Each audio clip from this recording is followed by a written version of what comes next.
How to find apps and website settings on Instagram Lite. Hello guys, in today's video I'm gonna show you how to find apps and website settings on Instagram Lite. First then open Instagram Lite and now just click on your profile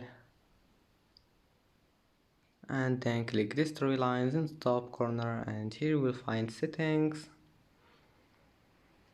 and then click this one, security, and here you will find it, apps and websites. Just click on it, and as you see here you can manage it, and that's how to find apps and website settings.